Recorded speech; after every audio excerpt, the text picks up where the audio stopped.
Hello and welcome to episode 177 of the Filmmakers Podcast. This is a podcast where we talk filmmaking, from indie film to studio films and everything in between, how to get them made, how to make them, and how to try not to F it up, in our very, very humble opinion. I am Giles Alderson. I'm a writer, director and a producer. I'm Andrew Roger. I'm a cinematographer. And today, we are diving in to talk with the fantastic director and writer André Øvredal. Not only has he directed Future Murder, Troll Hunter, Autopsy of Jane Doe, Scary Stories to Tell in the Dark, but his brand new movie, Mortal, which is a fantasy adventure about a man who discovers he has godlike powers, and it's based on ancient Norwegian mythology. There's so much to take away from this week's episode. The fact that it took him 5 years to develop his breakout hit Troll Hunter, and the fact that he likes to rewrite his scripts every single time he does a rewrite from a blank page. Andy, what did you take away from this? Fascinating interview, really cool guy to talk to. He talks about working with Guillermo del Toro and about his relationship with DPs and how that works on set. It is incredible. It's so much insight for you guys. Also, what I took was really interesting, that he felt he had one shot when he made Troll Hunter, and he really didn't want to mess it up. And he also talks about how he became a director of the moment and how he really had to have other projects ready to go. It is an amazing episode. I'm so glad André took the time to chat to us, and really do try and watch Mortal if you can. It is so cool. So that is coming up for you very, very soon. Andy, how are you, buddy? Lockdown's getting to me a little bit. I really want to be out there making movies now, or at least having the meetings face to face where you can be making movies moving forward, right? This Zoom shit's getting to me. It's tough. I think that's the thing.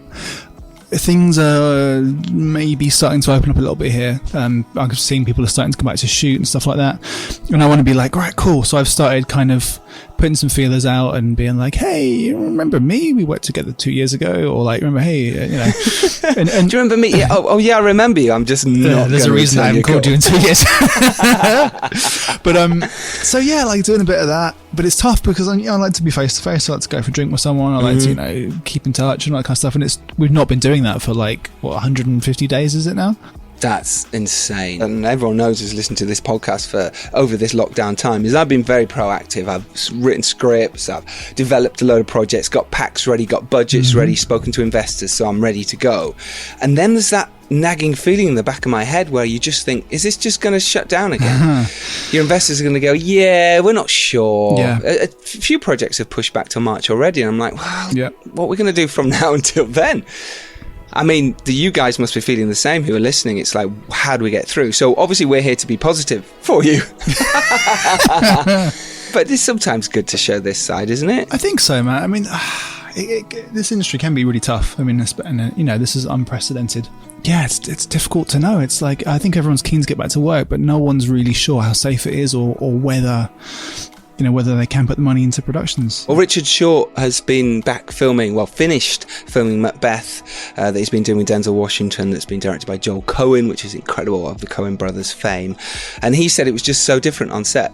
It was just a very different atmosphere, and everything was, how before everything's kind of, it's matey, and it's a wonderful atmosphere, and it can be such a joyous creative process being on set. And that's kind of stripped away a little bit because it's masks on, it's only 7 people in a room at a time. It's this, I don't know what their exact rules were, but that's pretty much rules.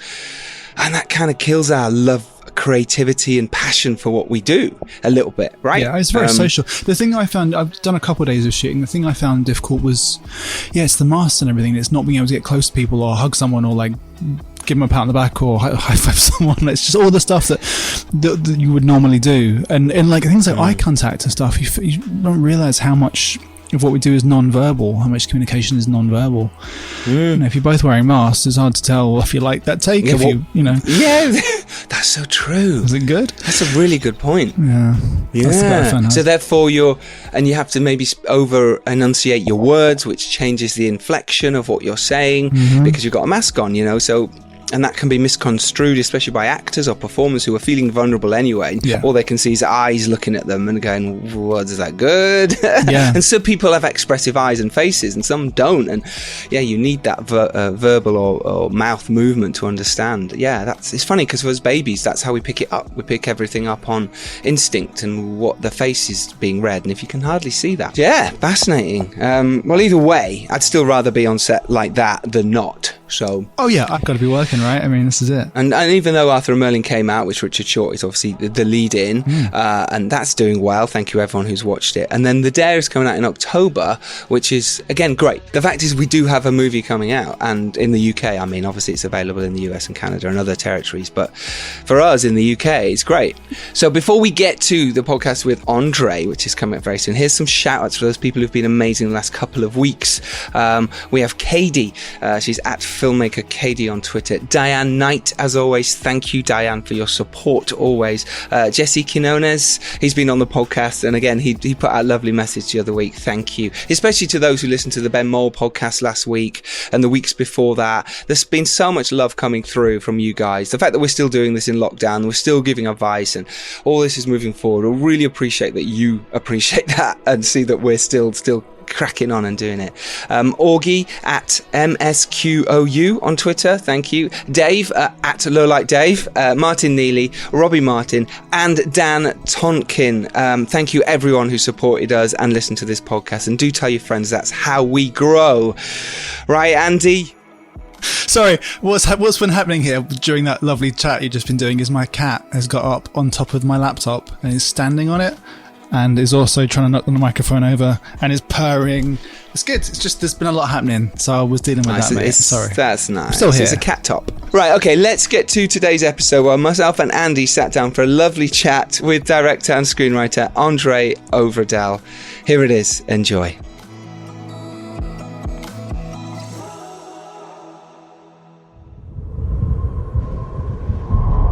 Eric, my name is Christine Aas. I'm a psychologist. Hej du!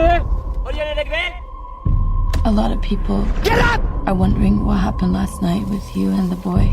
If you touch me, you will burn.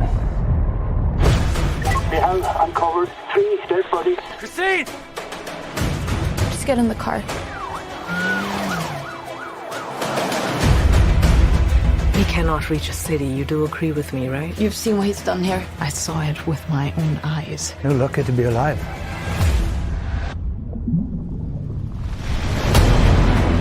Sometimes I just get these visions. I see things. Well, like they're different worlds, right? I can walk around, I can touch things, I can feel things. I feel the wind, I feel the heat. I'm not saying he's a bad person. I don't care what he is. We need to get him under control. I think something happened that nobody quite understands yet.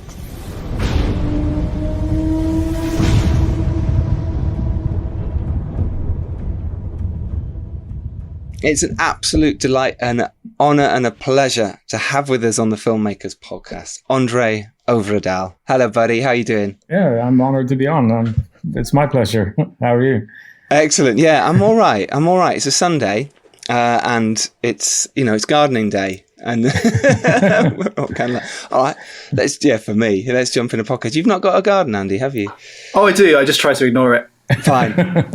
André, so those of you who don't know, a very brilliant director, but some of the movies he's made are Future Murder, Troll Hunters, which he also wrote, The Autopsy of Jane Doe, Scary Stories to Tell in the Dark, and the recent Mortal, which is coming out pretty much now, which is super exciting and amazing. We're going to dive into that. So look, André, how did you start? Because, I can see you've made shorts, but actually we're looking at sort of your credit list. You sort of seem to jump straight into the feature film with Future Murder, which you co-directed. I mean, I can't imagine it was just that simple, but how did it start for you? I mean, when I was in my teens, I was shooting films mostly on video camera. I started out with Super 8 a little bit, but that was only for about a year, I think. And then I went over to High 8 and VHS-C, which was the thing of the time. And he's nodding. Oh yeah. Big jump in quality. Yeah. And then up to Super VHS-C. Wow. Whoa. And you were just making shorts for fun? Is this something you were like, I want to do this as a career, or were you just, making stuff for fun? I think first of all for fun, because who knew it could be a career? I mean, I think that's more of a dream scenario that you can't really imagine at that stage, and when you're mid-teens or something. So I was shooting like 25-minute action movies, and I made a horror film about a guy who gets possessed by a Ouija board. When was over almost an hour and 20 minutes. So it was kind of a feature. Boring like hell, but it was a great learning experience. I do have them still on VHS, and a couple are digitized, but I would never show those to anybody today. But I think that's a good thing, and a lot of filmmakers get bogged down with making their first, anything amazing, and it's so easy to fall into that trap of then, oh well, if I can't make it amazing, I'm not going to shoot it. But would you say you're glad you made those, because then you got to continue your journey? Yeah, no, absolutely. There are so many things to say about that process, but it's really I'm very happy I did that, because without that I wouldn't be where I am now. So then I went to film school in the US, in Santa Barbara, north of Los Angeles, for 3-4 years. I spent 5 years in the US. Then I came back, and I ended up, after about a year of coming back to Norway, I ended up starting to direct commercials. So I did that for about 10 years. And then I did a short film that was actually very well received. It won like an audience award in Norway and blah, blah, blah. And it was a comedy. But in the meanwhile, I was developing Troll Hunter as an idea, and I pitched it to a producer, a huge, basically the best producer in Norway. And he loved the idea, and he was able to finance the movie. And we spent a couple of years developing it and getting the rest, some governmental money, and then we made it. 2009, we shot it. Amazing. I love that you just went, and then we made it. As if that was the easy bit. That's the easy bit. Let's just jump back slightly. Obviously, what was the experience like in LA for you? Would you want to go back? Because it's 5 years spent and film school. And also your journey into commercials, because you kind of just went, and then I started doing commercials. And there's a lot of filmmakers out there who just love to go do commercials, and, either can be paid all right, and you're not too long on set. So first of all, the sort of the LA side of it and the film school, did you feel it was great? Did you feel it was worth it? And you stayed for an extra year. Did you try and sort of jump into the market there? Yeah, I mean, I stayed for a year because when you have a student visa, you have a year's work permit. At least you did then. I don't know what it's now. But that was, I worked in a storage facility as a night guard for videotapes for a year. Like, came to work at 11 p.m. and left at 7, 8 a.m. Yeah, I mean, you couldn't get a guard to guard them now. I mean, no one would be like, take them away from you. You don't need a guard now. Yeah, they were like these huge video cassettes. They were like a suitcase that was really like high protective. We really had to protect them. They were master tapes for video. Yeah. Anyway, so. I spent a year there, and then my visa expired, and I had to go back, which was involuntary. I would have loved to stayed. I had all my friends there, my life there, and I was trying to get something going. And that Future Murder you mentioned was actually my student project. I see. That was what they call portfolio project at Brooks Institute, where I went to school. Mm-hmm. Which was the first feature film made in school ever at the time. 50 years of I love that. So. You were a renegade already. You're already going, look, I'm going to step outside of this. And you made a feature film at film school, and the first one. That's incredible. Yeah, with a very good friend of mine who I met at film school, Norman Lesperance. We co-wrote it. We wrote this. We got like because everybody else were basically doing shorts. We also had the same time as them to prepare and make the film.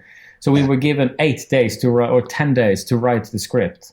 for a feature film from nothing. Love it. So we sat for 8-10 days and wrote the first 80-page draft of it, 24/7 in 8 days, which was, horrendous. Sometimes there's nothing better though than when you've got that time limit and that pressure. It's like you've got to do it. You can't.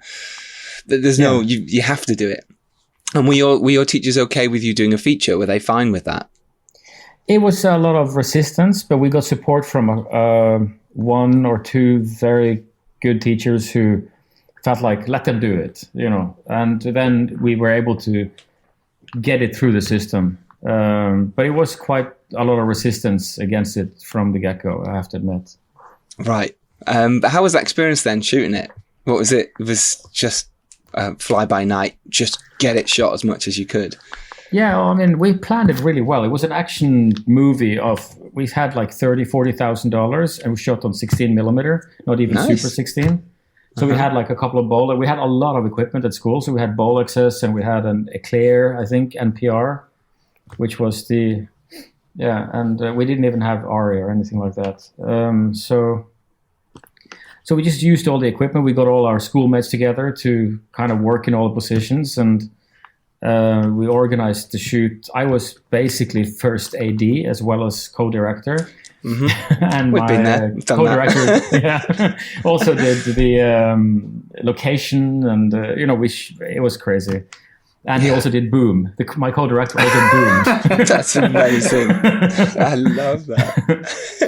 And did you shoot it as well? Were you sort of the DOPs or? No, we had a DOP, and we had a camera crew and grip crew and everything. And we tried to do it as much as a professional movie as possible. We got in a newspaper a couple of times because we had weapons on set that we didn't really, obviously fake weapons, but somebody saw them, and right. Yeah. Amazing. And that whole, look, that must have been an amazing experience. I've tried to look for a trailer for it and I couldn't find one. Is that on purpose? Have you kind of sort of not pushed it as much? Like you say, it's one of your early movies and you're not too... the trailer for it, we have a trailer, but that trailer uses music from Aliens and stuff like that so we don't really have the rights for it. That makes sense. Yeah, you can't use that. Yeah, no. Sadly. Right. So, because it's a student film, you're allowed to do that because absolutely. At the time, you kind of do it. Yeah, you do it because it's fine. Yeah, it's not public. So. Right. Now, how was that? Did that make you want to make films then? Was that because it must have been so hard. We know what it's like, Andy, don't we? Doing sort of in the trenches and doing everything. Did that make you go, okay, I can do this as a director? Or did you sort of go, oh, maybe I'll go do commercials, like I say, like you did? Or was this a burning passion after that moment? No, it was a burning passion way before that moment. And it wasn't lessened by the experience. It was a very stressful shoot. We shot for like 30, 40 days, and we closed down city streets and whole shopping malls. At night, we closed them down for action scenes, and it was a big shoot. Really a big shoot. And I remember we had a nightclub scene. We had announced it on radio. Came hundreds of people to fill it up, and it was a bunch of stuff. The movie isn't bad. The idea is actually really good. The concept for the movie is actually really good. I could actually remake it, but it's fascinating, isn't it? I think we all feel that way, isn't it? It's our first stuff, even the shorts we did. We kind of go, yeah, it's not bad. You know what I mean? We like it. And I love the fact you got all those extras, and then you're being first AD as well, and you're being, you're doing so much other stuff on it. Is incredible. Yeah, for that particular day, we had to have real first ADs because it was such a big thing. For the crowd, at least, I guess. Yeah, that's great. And you edited it as well, so you learned how to edit the movies and put it all together, because that's something I feel that all directors should learn how to edit, and DPs to some extent. And Andy, you can edit, and I think that's really important when you're shooting, right? Absolutely. Same as a director, as a DP, you need to know what the editor's going to want at the end of the day. If you can grab an extra shot, or if there's something you're not going to need, then that's only going to help the production, right? Absolutely. What do you think, André? Yeah, no, absolutely. I think a DOP who understands editing is fantastic, because it is all about of just about 180 degree line or something. Is understanding how things cut and actually experience it in an editing room. Yeah, that did cut. Oh, wait a second. I went from a 35 to a 70. It's too far. So and next time I'll do it 35 to a 50. That will work better. Exactly. Yeah. Yeah, completely. And knowledge is always good, right? It's always helpful to understand someone else's role in the job. Yeah, that's what I'm always saying. I think it's vital. I think my personal opinion is directors, DPs, and filmmakers in general should understand every other role, at least have held a boom and understood how difficult it is to get in the corner and hold it up for that long, and have gone through acting process and gone through the editing. I think it's really important we at least understand it. I think it can only make us better filmmakers. I have done most jobs on a set, but in student films and early in the career. I'm interested, André, how did you jump from commercials to doing full-time more features and dramas and stuff like that? It kind of goes naturally because when a film, Trollhunter was very successful for me, and when a film is a success, it just jumps by itself. You don't have to do anything, in a way. Yeah, but because then people come to you with projects, and everything is turned on its head. It's kind of crazy to see how also after this a pretty good success of Scary Stories, having worked with Guillermo del Toro, things turn upside down for you. You get to pick more than you ever would imagine that it's possible to do. And it's true. It is that interesting sort of balance, isn't it? Agents come knocking and they suddenly put you in with the right people, and the projects that you were developing suddenly get into the right hands, or at least better hands than they were before necessarily, which is sometimes no one, which is great. I love that. Let's talk about, well, I suppose let's finish off the question. How did you jump into commercials first? Was that a case of you just kept knocking on doors, and at the time you were trying to get Trollhunter made and you were like, I'm just going to keep working? No, I mean, I put together a showreel based on all the material I'd shot in film school, essentially, which was just action and a lot of, basically a lot of action stuff. And I put together for what I had, a pretty decent showreel of like 4 or 5 minutes. And I went around to 3-4 different production companies in Oslo and one in Bergen. And I was actually offered a position at every one I went to as a commercial director. Based off of Future Murder. I picked one that was pretty much the biggest one in Oslo at the time. And they were very welcoming, and I got to slowly build from tiny, small commercials. My very first commercial was standing out on the street, interviewing like 5 on the street for a little, what was it? It's called Sunsweet. Was it like a food thing? Some. Oh, okay. I can't remember what it was, but it was like a little box of some food. And if they taste, does it taste well? I mean, it was just like, one of those ones. Yes, yeah. I know what you but mean. It was, it goes national. Then you have a commercial on your reel. Doesn't matter. So you're technically a commercials director.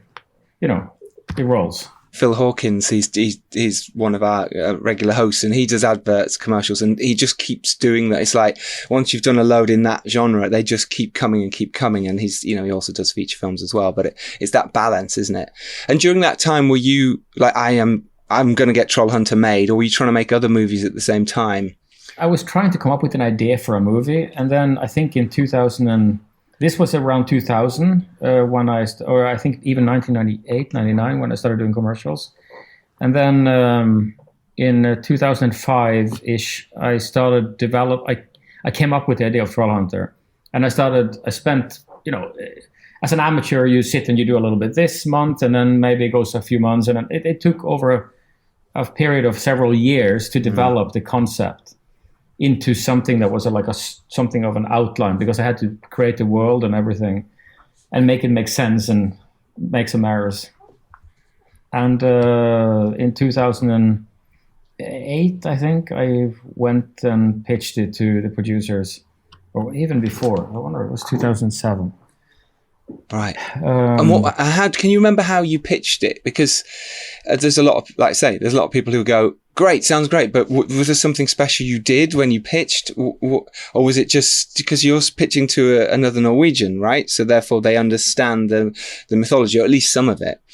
So did that help or did it not? And what was your pitch like? Do you remember? I mean, the pitch was, I had a 3-page document which described everything I knew, focused in a way, what I've developed over all these years.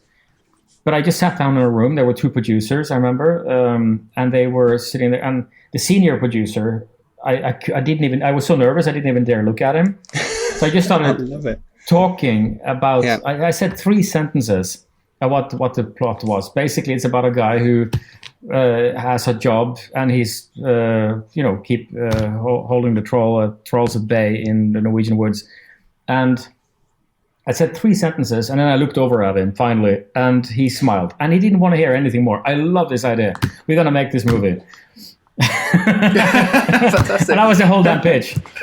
Wow. I've done 50 pitches more than that in Hollywood and elsewhere after that, and those are huge things, completely different than this was. Did you believe him at the time, or her at the time? Did you think this is not true, or did you go, yeah, great, handshake, put the money in the account, let's go? I mean, he was the most prolific, and is in a way still the most prolific producer in Norway, and he is the most successful one. All his movies make money, or nearly all his movies are successful. And he makes huge, creative, original movies for Norwegian audiences. And he's always looking for that original concept. And I knew he had the power, in a way, to make it, to make that happen, if he really wanted to. So, yeah. That's great. Had you already written the story by then? Had you written the script? Not a script, no. So that was a whole process to get the script in order, because then we just selected a deadline. Okay, well, we're going to turn this project into the Norwegian government by this and this date. Right. Yeah. And so for that point you went home and went, right, I better start writing this idea I've got then. Right. Yeah. Did you tell them you'd not written it yet? Or you said, yeah, I'll send it next week? No, I told them. No worries. I believe in honesty when it comes to this. Yeah. I mean, I don't want to fool anybody. Initially, it was an idea. It was a pitch of an idea, not a script in a way. So Great.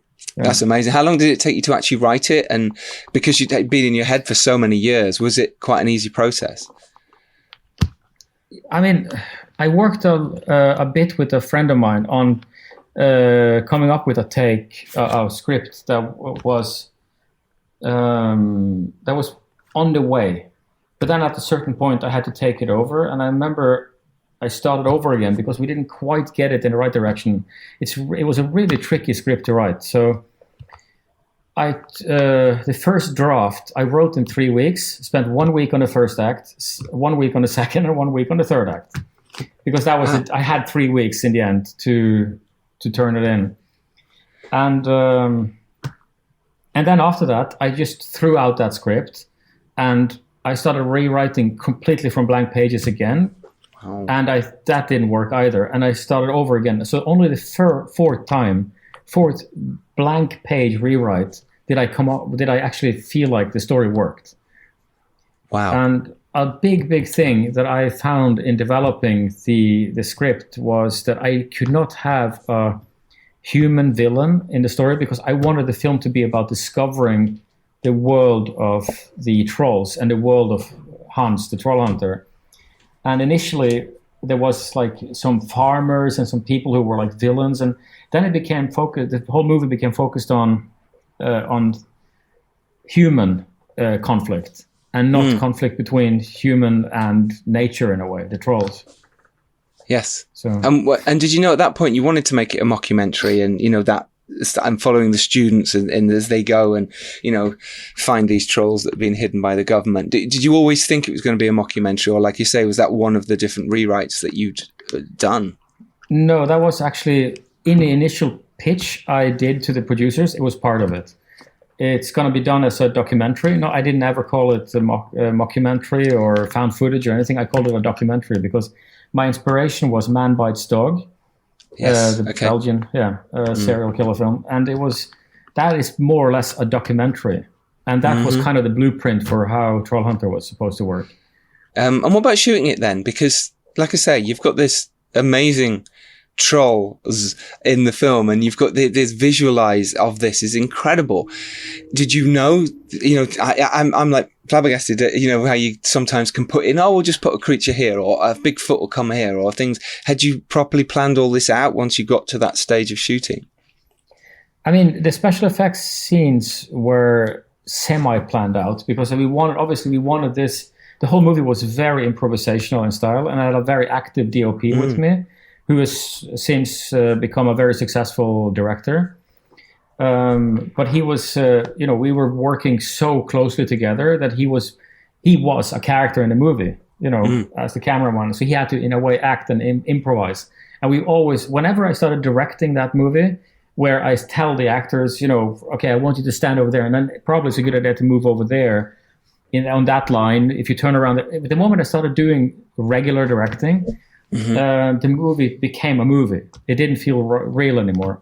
So I had to constantly it was a learning experience to step back from controlling the storytelling, where the actors would have to take so much responsibility, and I would have to just talk with my DOP, and he would have to improvise while shooting. And therefore, most of the scenes are very improvised like that, and they're pretty much like that with the special effects as well. Special effects scenes, but at a certain point, obviously, it gets kind of nuts. So we had to like agree on certain limitations for the effects shots.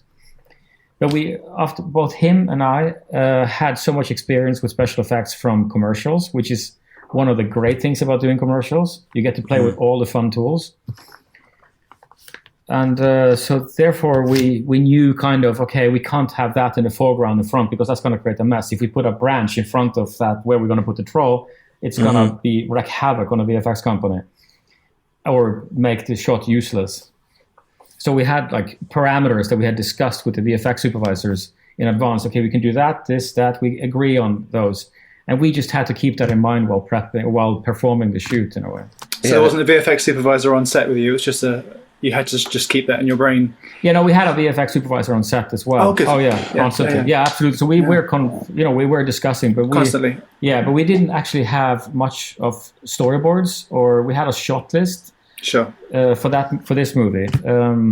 I think the only point, we didn't really have even a storyboard, even for the big finale where they're driving the car and the big troll is chasing them, and I think all that is pretty much just a shot list where we plan out, okay, the camera is going to be pointing out the side window, and in the middle of that, it's going to out the front window, pan over, just to time it with the foot of the troll or whatever the hell. Yeah.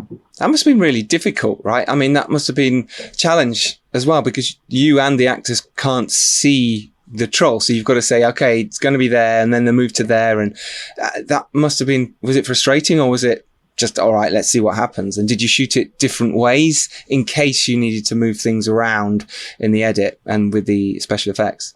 But we were under such pressure to shoot that film. Really? We had 35 shooting days. Okay. And to even be able to make it, we had 2 or 3 takes if we were lucky on shots like that.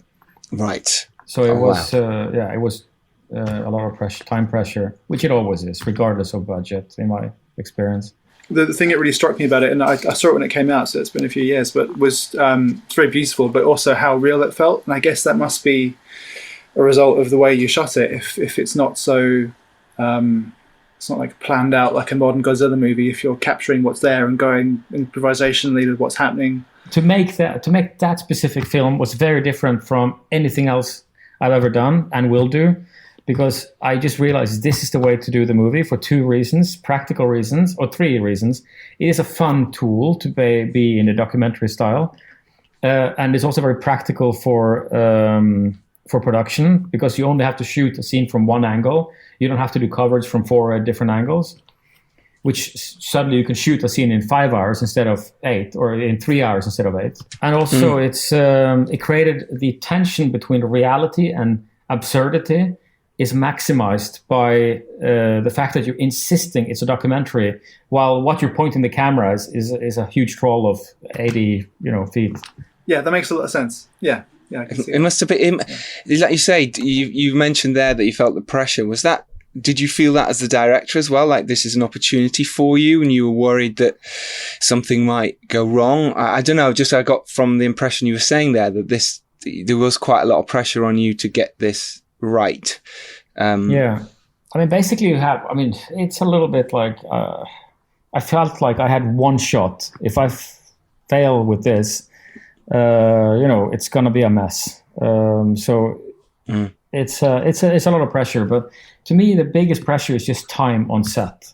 I'm not so pressured by the overall, expectations. I actually find that to be invigorating and exciting, that there is expectations to a movie. Yeah.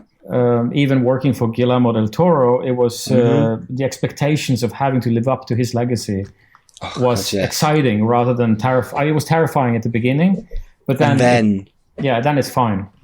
Fine. Yeah, because by that point, you've proved yourself as well. And I think that changes your mindset a little bit. So let's go on to that then. After Trollhunter, which, like you said, was an enormous success. It just was. I think potentially it's the title, but it's also the imagery, the graphics, the fact that it was a brilliant film as well helps massively. But the fact that it just spread across the world, like Andy saw it in the cinemas, I heard about it straight away and watched it later on. It's DVD. And just really interesting. So that time for you, because it took quite a while for you to make the next film, which was the fantastic Autopsy of Jane Doe. I love this movie, by the way. And it did take a few years. So would you mind telling us what happened afterwards? Even though the success of Trollhunters, as you mentioned, doors were opening for you. What happened next? I mean, it was tricky for me to... Obviously, Hollywood came to me. I mean, I got an agent at William Morris Endeavor before the movie even came out. Oh, wow. Was that because of festivals? They'd seen it there, or? Yeah, because it premiered at Fantastic Fest. That's where we had the initial premiere. And my agent then came there to see it, and it blew up. It became a huge talking point for weeks after that at the festival circuit, which was amazing, obviously. But then I was shuffled into Hollywood. I mean, I was invited to by the agents you should come to Hollywood now while you're burning hot. And I spent 3 weeks there. I flew over and I slept on the floor of my friend's girlfriend's place for 3 weeks. And I drove around to 4 or 5 meetings with producers every day. And it was like huge producers, like, Transformers and this and that. It was like awe-inspiring. It was absurd, basically. Yes, yeah. And then the film got the official premiere. That was like a sneak premiere in Fantastic Fest.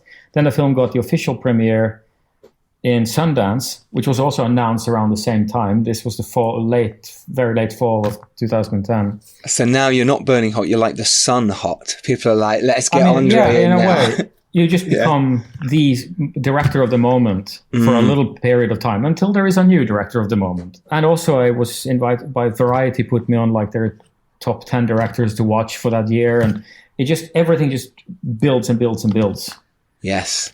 Yeah. And did you find that those meetings were a lot of hot air, if you like, or a lot of, no, we want you, great, and then nothing really developed? Because I'm interested in that time between, you see what I mean? Why was there a gap, or why there's so many meetings? And I'm the same. When The Dare was just about to come out, I was in so many meetings in LA, and it's a really interesting time where they want to talk to you. Yeah. But it's that, okay, is there a project at the end of this, or are we just going to keep talking? So how was your experience with that? I mean, it's a weird balance between, do you have another project that you can build from, in this case, Trollhunter, that we can, in a way, promote into the industry, that is like the next Trollhunter, that builds on your previous success? Because Hollywood needs is so much money involved. So Hollywood producers and studios need evidence that there is potential, to make their money back and hopefully some profit. You can't escape the fact that it's a profit-driven business like everything else. Even though it's art we are making art, but they have to make money. So true. It's a business. It's called film business for a reason, right? Yeah. Absolutely. Yeah. We're film creatives. Film business. And we're all creative. I mean, so many of the people I meet in Hollywood, to me, are extremely creative, whether they're executives sitting in a middle position in the studio or something. They love movies like they're kids in a way. The people I work with, at least. And I've been very fortunate to meet like-minded people through the process. Also, it's a little bit of a selection, you kind of gravitate towards people who are similar to you or whatever it is. But no, it took a while because I went into these meetings not quite knowing what to do, what to expect. So I didn't really bring an A game. I just kind of, okay, oh shit, I'm in a meeting at Paramount today and I have no idea what we're talking about. Right. Do you think if you'd gone in now, looking back, if you'd gone in with other projects ready, it would have made a difference straight away? It could have, yeah. I should have been better prepared by myself. I should have had a next project. I should ideally have a script, and it should have some resemblance to Trollhunter, so that they can go, I love Trollhunter, and this is the next thing I wanted. This is great. We can probably finance this. Amazing. So if you'd had Mortal ready at the time, you feel like that could have just gone straight into production by having some, or at least been talked about as to go into production? It could have, yeah. I mean, it could have. That's really interesting, isn't it? That we should always have projects ready when you've got something and you're hot. I've heard this quite a bit, and other directors have talked about this, and having something ready next, whether it goes or not, but then they're interested in you, and then the talk continues and another project might come because of that. But if you don't have a project, then you just become well, get back in touch when you do. And like I say, they've moved on and there's another thing gone on at the time. Yeah, it's really like a hot period. And I've been fortunate to have had 3 of these now with Trollhunter, then after Autopsy of Jane Doe, which was actually the biggest one. And then now after Scary Stories, I kind of have another one. So I've been extremely fortunate to experience it 3 times. Amazing. Where the level goes up. But in between, the level is down. But especially after Trollhunter, there was a period when I really felt like, I blew it. Too much time went by, and I'm not going to get another movie made. You know, you do get, years did pass by, as you mentioned, from the movie premiered in the US in 2011, and 2016 is really when Autopsy came out, 5 years later. So that time period was ups and downs, had ups and downs. I attached myself to movies I liked, but I didn't necessarily have like a go plan. And sometimes I did it I attached myself to projects against my agent's advice, because I emotionally loved the project. And I loved the script. I said, let's go get this. And we went, and with the producers, I went and pitched to all the studios. We did like 20, 30 pitches in a week or two, or with everybody who had money in Hollywood, and nobody wanted the projects. And that happened a few times. After Trollhunter, I was a lot of the stuff that I was actually offered that I could have said yes to, that could have become movies, were found footage movies, because that was still hot. I got, I think, every script in Hollywood that had a found footage part to it. And I didn't really want to make another one of those, because it wasn't what I care about as a director. I care about actually control. Kubrick is like a guide. Obviously, he's an extremist. But it's very extreme, but yes, okay, we'll go with that. But I mean, at least I like controlled storytelling, where I'm in charge of it in a way. And after having a period of those kind of projects, Hollywood was filled with those kind of projects. I saw The Conjuring in summer of 2013. Amazing, yeah. Yeah, and it was such a wonderful throwback to classic Hollywood proper storytelling with a $20 million budget, which was huge for a horror movie at the time, because all of them cost 4 or 5 or 2 or something, or less. And that was so inspiring. So I told my agents that, okay, if you guys see a horror script that is like this, that is like, you know, a solidly told classic thing, send it to me. And I got a friend in WME who was not my agent, but he sent me this script called The Autopsy of Jane Doe. He said, you have to read this. This is the best script I've read in forever, this whole year. Yeah. And I was so busy with something, I can't remember what it was.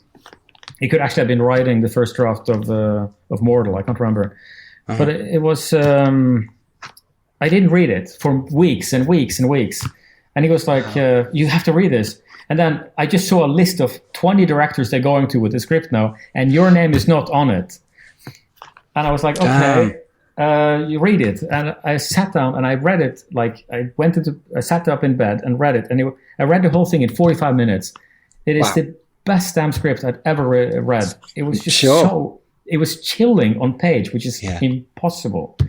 Yeah. And I said, okay, I want to do this. So then I Now you've got the challenge of the other 20 directors that are on that list. You're like, yeah. But they had a fortunate link, and this is the lucky thing. This is the one big thing for me with the Autopsy of Jane Doe was that it was to be shot in the UK, because that meant I could stay here in Europe. Big difference. Near the family. Yeah, young child. Yes. Yeah. So that was a huge reason why I also said yes to it. But I was already at that time working on Mortal with a UK producer, the company 42, which you might know. 42. Yeah, of course. Yeah. And Brian Kavanagh Jones, another producer they work with a lot in the US, and also Nordisk Film eventually. But especially those two companies were involved with Mortal heavily at that time. Mm-hmm. And it turns out that 42 was also a producer on the Autopsy of Jane Doe. Indeed. So I had they were like, okay, but I still had to convince the American producers, but they were an ally in it. In helping you. Okay, yeah. Good. But then fortunately it turned out that the US producers, they also loved the Troll Hunter, and they were, but I still had to deliver a really solid pitch, and I completely messed it up on the first go. What did you do? What happened? Here we go. I mean, I had a phone call with all the producers, and I discussed my thoughts on it, and it wasn't really thought through, and I didn't like it as I was pitching it. I heard that my thoughts were really bland and uninteresting and unfocused. Mm-hmm. So I stopped the pitch. It was just a phone call. So I stopped and I said, well, you know what? This is going absolutely, I can hear this is not how I want to make the movie. So I actually want to present, I want to re-pitch it to you in a week, my take on it, and it will be a different take, and I'm going to send you guys a very clear document that I'm going to work out, and please hang on for a week for me. And they did, because they were, they were keen, they were interested. Yeah. And I think they respected that decision in some way. I bet. Yeah. And that document was really, I think, really solid, and it sold me in as the director. That's good. What did you put in the pitch? Can you remember what was in the document? What was it that you felt stood out? What do you think won you the job? I mean, it was I wanted to make the grotesque had to be beautiful in a way. That was a big thing. I wanted to work really hard on making sure that we never made a sexual object out of the naked woman in the middle of the frame. Mm-hmm. That was another thing. I have to present it in an elegant, heightened way. And also my basic reference became Seven, David Fincher's nice. Seven, simply because of Seven is a movie where two people walk around in rooms with corpses in a lot of scenes. Yes. So there is a lot of the way David Fincher and his crew used the camera to tell a story, and the simplicity of the storytelling, the classic elegance of how that movie is made, was a huge inspiration, and is continuous to be today. It's one of my top 3 favorite movies of all time. Yeah. Oh, that's really interesting. I find that pitching's difficult. It's not easy. You've got to love the project for one, but you've also got to know it inside out, because if you're not brilliant speaking, or you find that it's scary to pitch in front of producers your idea, it can be so daunting. So I'm very proud of you to stop and go, hey, look, it's not going my way. I feel it's wrong. Give me a week. I'm going to come back. I'd respected that as well if I was a producer on that, and I'd have gone, all right, he's got a vision. Let's see what he says. And well done, because you won it in the end. And, the Autopsy of Jane Doe. So here's my story with this. Just before we shot The Dare in Bulgaria, I'm in my hotel room on my own a lot. So at night, there's kind of like 3 channels that were in any way English: BBC News, another sports channel, and there was a movie channel. And every night, around about 10 p.m., The Autopsy of Jane Doe played every single night. So I watched this movie so many times, and I loved it from the first moment. I watched it again. I think, Andy, when you came over, you've got to watch The Autopsy of Jane Doe. I'm watching it. So good and so well made and so interesting. And like you say, the beautifulness that came across in the nakedness, or the gorgeous of the scary wasn't. It was really interesting. It's interesting you said 7 there, because I find that fascinating. Now it makes sense to me. Owen Catherine Kelly, who played the girl on the slab, if you like, the dead girl. She's great. She's been in a Friends film as well recently. And I didn't know you shot in the UK. I find that really interesting. Did you, it's obviously Brian Cox, Emile Hirsch, your two leads. What an amazing cast anyway. Whereabouts did you shoot in the UK? Were you in a studio or did you find a venue that looked incredible? It was a warehouse in Bromley by Bow. Yeah, we know Bromley. Yeah. Was it a 3mm studio or was it just nearby? It was just nearby, yeah. It was like a huge warehouse where we built everything as one big piece, where you could walk from. Basically, it became the real place. I wanted the whole studio to be so you could walk from one end to the other of the set, so we could film everything in cohesive moves if we needed to. Right. So that was. I still to this day I can't really understand how the producers were able to find the money for us to build that set, and. And with obviously that cost, and because we were really a low budget movie, and with all that, we shot for 35 days. Plus we had 10 days of second unit that was running in parallel, at least 10 days, 12 days, I think. With all the detail stuff that actually we had directors and DOPs in and out, and we had to help do that.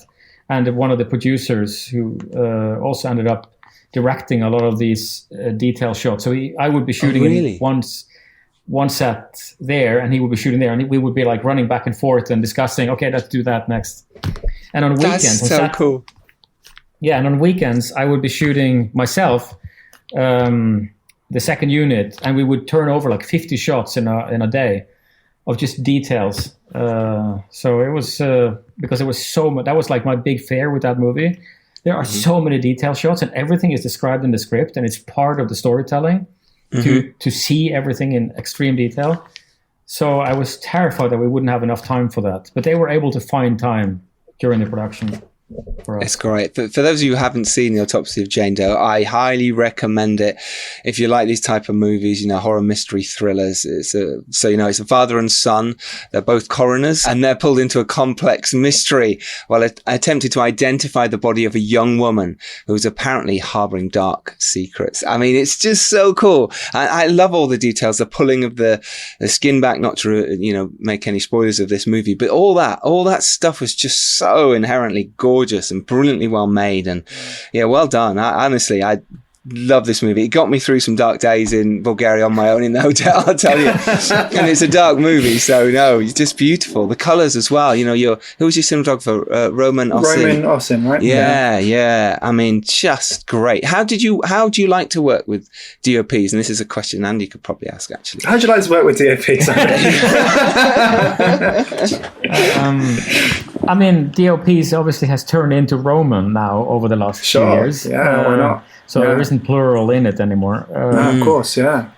No, I mean, we have a wonderful working relationship, in my opinion. I mean, I think he's a genius in composing a shot. He's a genius in lighting and making a mood, and he's able to keep focus on set. He's able to stay focused, even though there is always so much pressure on the DOP.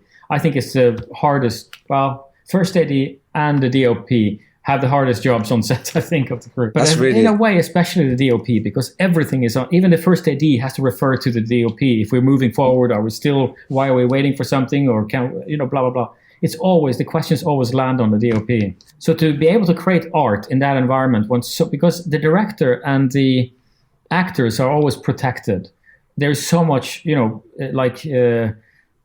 protection in that direction. But when it comes to the DOP and other crew members, the pressure is in a way put on them.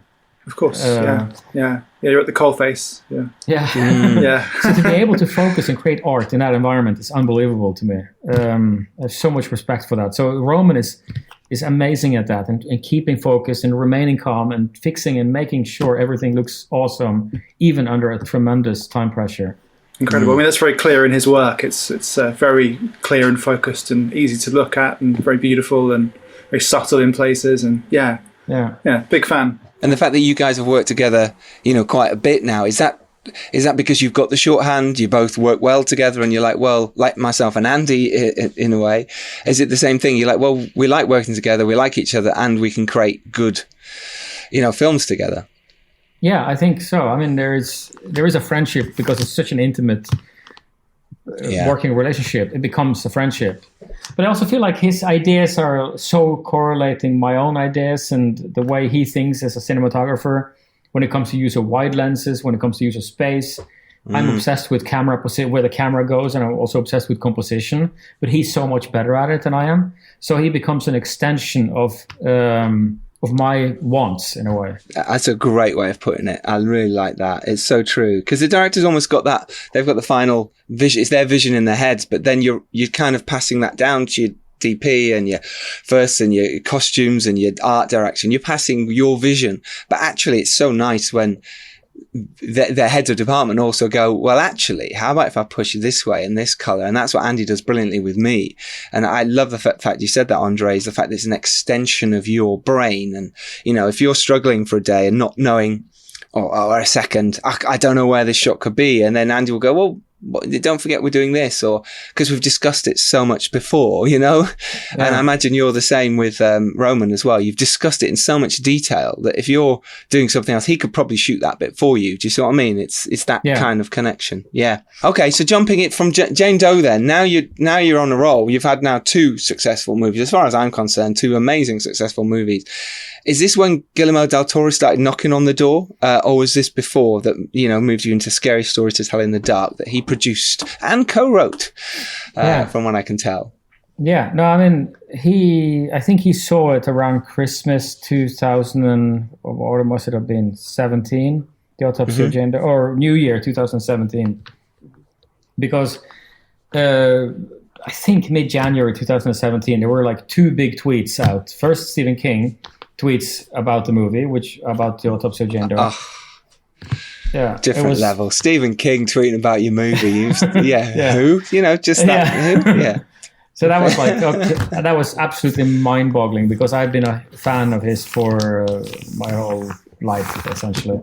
Yeah. And before I even started making movies, I read all his first 10, 15 books, essentially.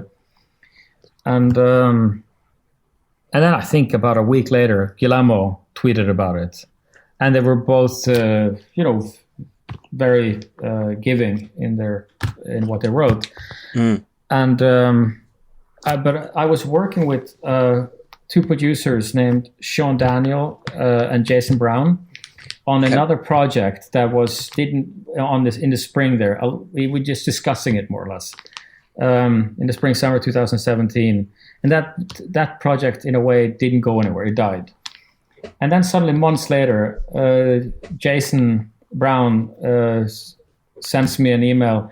We have a script here. Guillermo del Toro was supposed to direct this movie, but he's now decided to take a year off and relax a little bit because he just came off of these huge movies back to back to back, and he just needed to breathe. Right. And they asked me if I wanted to read it, and of course. And the funny part was the writers on the movie was also Dan and Kevin Hageman, who had written a movie I was attached to years ago called Carpe Diem. Right. So I already knew I had never met them in that case. Great title, I knew by the way. And it was such a fun damn movie. It's a shame that never got made. It's a shame, yeah. But that was. So I loved their writing style, and Guillermo had, been co-writing that for himself to direct with them in some way, or guiding them as writers. And of course I said yes. How can I not? Both the script is fun, it's beautiful. It's a period piece set in America, and I always loved America from my childhood. Of course, seeing all the movies, all that, and brown paper bag under your arm, all that sort of stuff. That's just like, that's cool. We got plastic here. It's terrible. So it was like a dream come true. And then, of course, Guillermo, who's a master of monsters filmmaking, a genius filmmaker, who I've been in awe for years. And it's just one absurd situation after the other in a way, which is amazing. And was he working quite closely with you on this? Was he hands-on in any way? Was he helping you? And what was that collaboration like, if he did? He was very hands-on as a producer. He was very hands-on with the script. We had like tons of meetings and discussions because we were going to do a little rewrite of it before going into production. He was very involved with that and very involved with making sure that the economy of the production was really good with his amazing producer partners. We spent actually, for me, a surprisingly big amount of time together over the course of that year and a half that took. And on set, he was there for a couple of days. He really left me something he said in the beginning. I remember almost a year before we shot the movie that you're gonna make your movie. I'm not gonna. I couldn't make a Guillermo del Toro movie in any way. Of course, it's impossible. Different level. Yeah. So I had to make my own movie, and he really allowed me to do that. And on set, he wasn't really there. He visited 2-3 times. I remember one day we had a lot of fun. We had one reshoot day. We did some extra shots of the Pale Lady and some other things, and we had a lot of fun together. He would direct one shot and I would direct one shot, and it was just like a very no pressure day. That's amazing. Guillermo, you just do that one. I don't fancy that one. He would like, okay, he would walk up to me. I have an idea for a shot here at the Pale Lady. Can I do it? Can I go over and do it? I said, of course you can. No. Go ahead. That's amazing. And he would walk over and he would instruct the actors for that one shot. And it was like, okay, let's do it. And he would talk to the cameraman. And it was fun to just watch a master at work as well. Yeah. That must have been. I met him once. I was flying to LA and I saw him in Heathrow Airport. And at that point, no one really knew, you wouldn't recognize him. People didn't know who he was. And I did because I was a big fan of Empire magazine. I'd seen his picture all around. And I went, that's Guillermo del Toro. I've got to go speak to him. I've just got to go say, hey, and well done. I love your movies. And he was on the phone for ages. And I was like, oh God, waiting for him to be off the phone. And then I did that horrible fanboy thing of as soon as he got off the phone going, hey, Guillermo, hi, I'm Giles. You're right. And he was like, hi, yeah, what? I was just, can't wait for The Hobbit. Can't wait for you to do The Hobbit. At that point, he was clearly not doing The Hobbit anymore, and I had no idea. He went, okay, all the best. But that was my moment of meeting Guillermo. He was very nice. He was very lovely about it. He was in first class. He walked past me and waved and carried on down the plane. But anyway, it was really a pleasant moment. And what a lovely guy. Even from then, I was like, he's nice. So, God, what a great experience. And that movie's obviously came out and did well. And, it's another one under your belt, another film, and you had some great people in that, Gil Bellows and who else? Dean Norris, obviously, from Breaking Bad, and some really other cool, up-and-coming, brilliant actors as well. And that leads us straight on to Mortal, which is the film you mentioned there. You kind of were developing, and maybe 10 years ago you started on this, not long after Trollhunter. And now finally it's out there in the world. It's a fantasy adventure about a man, and he discovers he's got godlike powers based on ancient Norwegian mythology. This teenager accidentally kills another teenager and is arrested. And we follow his life, and it's electrifying and an incredible story as he tries to put these powers to good use. Or are the government doing it for the wrong reasons? It's brilliant. It's so much fun. The trailer is amazing and pulls everyone in. It's now getting released in the UK. It's a damn shame this is not in cinemas because I feel it's one of those kind of amazing cinema movies you all watch. But it's still great to have a movie out. Myself and Andy have obviously just had Arthur and Merlin out in this time that wasn't in cinemas, whether it would be or not for the same reason, but it's still done well because people want to watch movies right now and they're excited to watch them. So let's jump back into Mortal. Obviously you've been developing it for a while, and now to finally get it made from an idea you had, from that you've written with other people now, and you brought on obviously Norman again, L'Espérance to write it with you, as well as Jeff. So talk us through that whole process now that you're now an established director. Now you can take that project that you've been caring about for so long and actually put it to screen. How did it happen? The weird part is that it was a very when that idea came about, it was actually the producer Brian Kavanagh Jones, who is a producer on the movie, who called me. He was a huge fan of Trollhunters, and he said, do you have more ideas like this, or can we develop together an idea based in Northern mythology or whatever the hell, something unique like that? And And I pitched him over the course of a few weeks, a few ideas for what a movie could be that we could do. And this idea was one of them eventually. And it was kind of like clear to me when I came up with the idea that, yeah, this is to make a movie about a descendant of the Norwegian gods and all the problems that would entail to have if this was real. It's an exciting underground chronicle-like movie with hints of Trollhunter. It has something, but I wanted to make it in a very different way. I didn't want to make a found footage movie. So we started developing that script also together with Jeff, and that took a couple of years, I think, with several drafts, and at some point I started over again with a new script, with a blank page rewrite again, because unfortunately I believe that that's what you have to do. Instead of polishing something that is not quite getting there, you have to start over again. Is that frightening though? Because I've not done that, but I've heard it done a few times, and you've mentioned it now, and it's worked for you, to just literally scrap everything and start again. It's kind of frightening, no? Yeah, it is a little bit, but in the same time, you do have the world, you have the characters, you have the general idea, because I worked out the plot very early on, just when I was discussing it with Brian and Ben Pugh from 42. Yes. I had kind of written a 10-page document with the whole story, and it's pretty much the same movie actually. Got you. Same story. So that was already there, but it just somehow it was hard to get it, to hone it, to make it work. Because the sensitivity of the character's journey and is it an action movie? Is it a drama? Is it a drama movie? There's so many genres blending into this. So at a certain point, and then eventually we were able to get Nordisk Film with us, the Norwegian pan-Scandinavian distribution and production company, and they were super eager, and they became huge partners in it, and eventually more or less took over the movie because it was to be shot in Norway.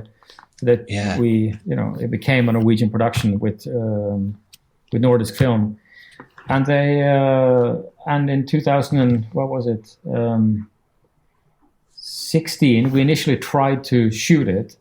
But we lost some time. There was I can't remember anymore why we didn't shoot it 2016 summer.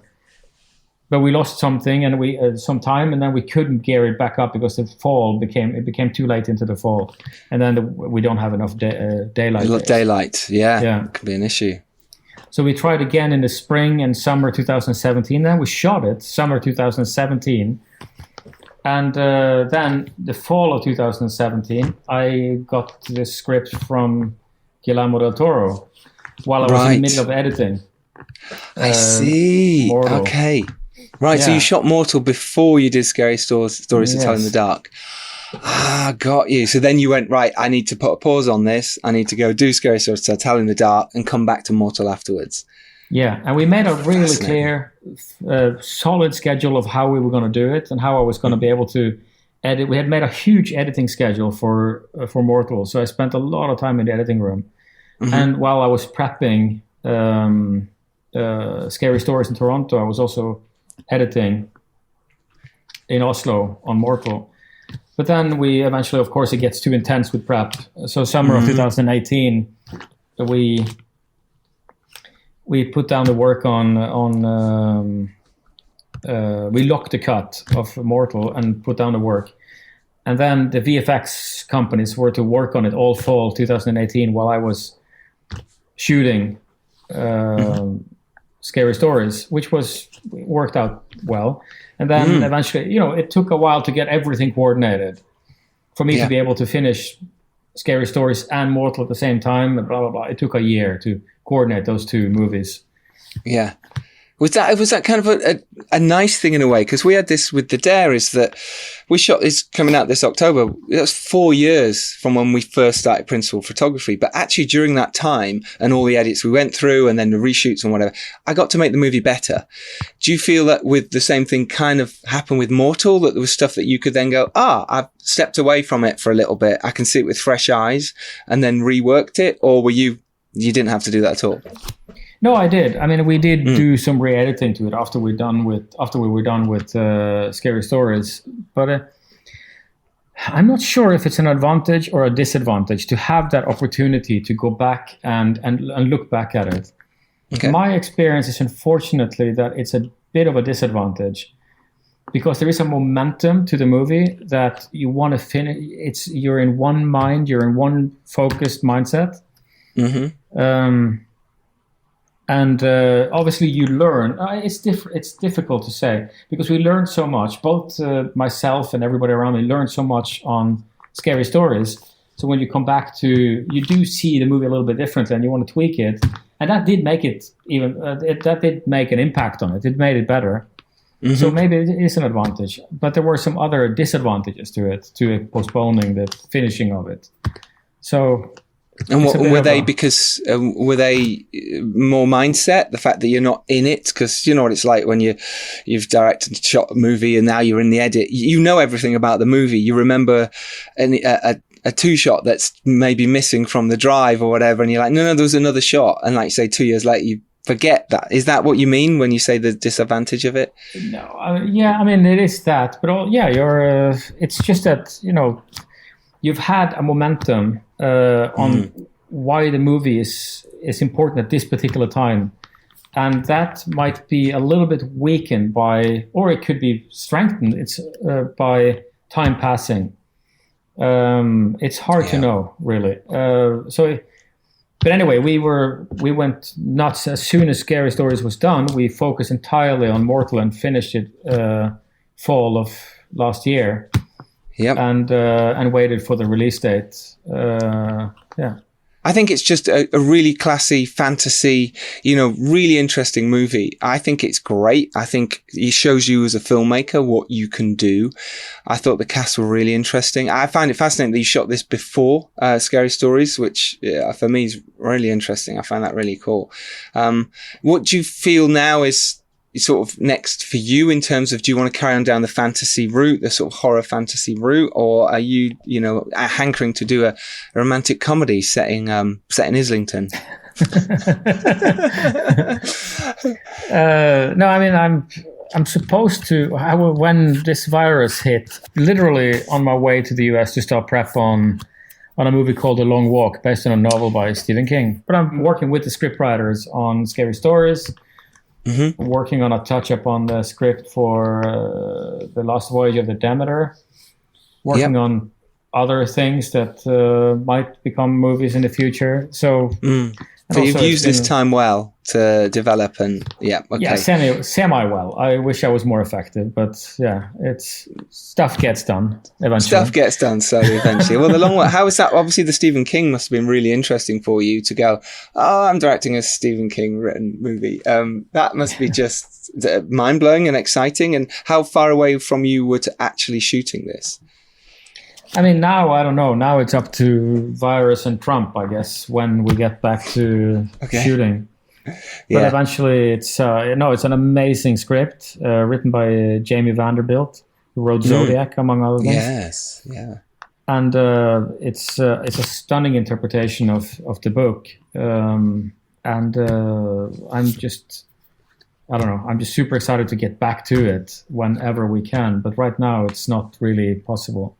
Okay. What about shooting in Norway at the moment? Are things locked down, or is there a possibility you potentially shoot something there where you are? Or is it, I mean, I know how it works in Norway and Sweden as well, is that you kind of on the conveyor belt of, if Norsk film, if I pronounce that right, do come on board, it's kind of done in sections. Okay, well, you get a bit of money and now you're shooting next year.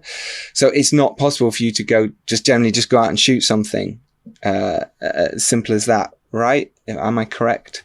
Yeah, I mean, it's. You need. I mean, shoot something, as in any movie.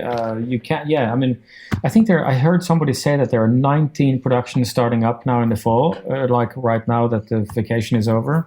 Mm-hmm. So it's a huge. The production is really gearing back up. But then again, I was just reading this week that a virus infection had hit a production and it stopped. What a shame. I mean, it is. It's kind of putting a dampener on this whole sort of world for us at the moment, and it is a shame. Yeah. It's a huge shame. But André, this has been so much fun. Thank you so much for sharing your stories. Do you have any advice for filmmakers? I'm sure you get asked this a lot, but for filmmakers out there, your journey is an incredible journey. And any advice that you learned along the way that you wish you'd done differently, or just any for filmmakers now starting out or second or third films? I mean, second or third films. I mean, that's a path I can't really, because that's already a path in a way. Mm-hmm. You already started a path, so that path is you have to, in a way, I believe, control yourself to a degree. I don't know. I think very fresh filmmakers who are just starting out, it's easier to advise. I feel like, where with shorts and stuff. I mean, I would have focused on, if I wasn't able to get into the commercials industry, which is tough. I was lucky to get in. But if you're able to, obviously, that's a full-time thing. You can't do commercials as a hobby. That's a huge endeavor. Mm-hmm. And the agencies and the clients, they really expect you to be a master of the craft and not a hobbyist when it comes to, you can't be a short film director and kind of do commercials on the side to make money. You need to make it up, your life. Got you. Yeah. But short films is kind of what I don't know, being a genre director, I would advise to make genre short films under 10 minutes, not longer than 10 minutes. Mm-hmm. Because if it's below 10 minutes, you can slot it into, or the festivals can slot it in easier in their festival program. And if it's a genre film, like a horror short or something, or sci-fi, but horror is cheaper, there are so many wonderful festivals out there that are welcoming you into their fold in a way. The horror community is a very warm, inviting, open community.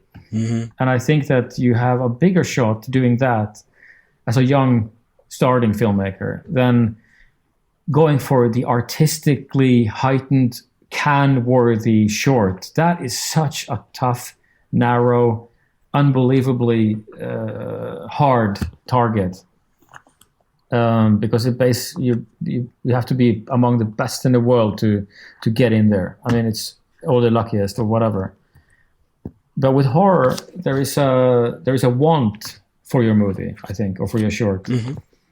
They're looking for creativity. They're looking for fun. They're looking for obviously deep, profound storytelling. Absolutely, it's nothing less than that. But it's a warmer. Reception, I think.